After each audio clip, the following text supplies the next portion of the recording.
بسم اللہ الرحمن الرحیم۔ اللہ کے نام سے شروع جو نہایت مہربان ہمیشہ رحم فرمانے والا ہے۔ ایک بادشاہ نے ایک بے گناہ قیدی کا سر اڑانے کا حکم دیا۔ جب قیدی نے یہ سنا تو بادشاہ سلامت سے کہنے لگا کہ اے بادشاہ سلامت، اس غصے کا سبب جو آپ کو مجھ پر آیا ہے، اس کا ستم اپنے حال پر نہ لیں۔ آپ کی طرف سے دی گئی سزا تو میرے حال پر ایک سانس لینے کے وقت میں گزر جائے گی اور میں ختم ہو جاؤں گا، لیکن یاد رکھیں اس سزا کا گناہ جو آپ کریں گے وہ آپ کی ساری زندگی آپ پر قائم رہے گا۔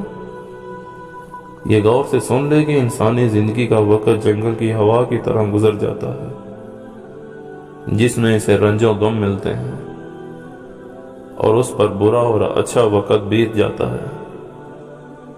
اے ظالم، اس بات کو غور سے سن کہ جو ستم تم نے مجھ پر کیے، وہ ظلم اور زیادتی جو تم نے مجھ پر کی، وہ سارے کا سارا تمہاری گردن پر رہے گا۔ بادشاہ سلامت نے قیدی کی یہ بات غور سے سن لی۔ ان باتوں کا اس کے دل پر گہرا اثر ہوا۔ اس نے اس کے سر اڑانے کی سزا کو معاف کر دیا۔ کسی کو ناجائز سزا اور تکلیف نہ دیں، اس کا وبال آپ کو بھگتنا پڑے گا۔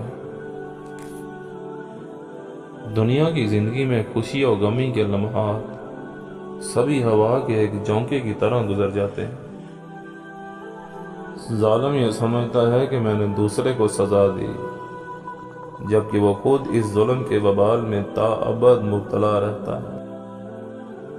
کسی بے گناہ کے خون سے ہاتھ رنگ لینا، ساری عمر بے قرار رہنا۔ ہر ممکن کوشش کریں کہ کسی پر کوئی ناجائز اور زبردستی کا سلوک نہ روا رکھا جائے۔ اللہ تعالیٰ کی لاٹھی بے آواز ہے، اس کی سزا جب ملتی ہے تو سخت سے سخت ہوتی ہے۔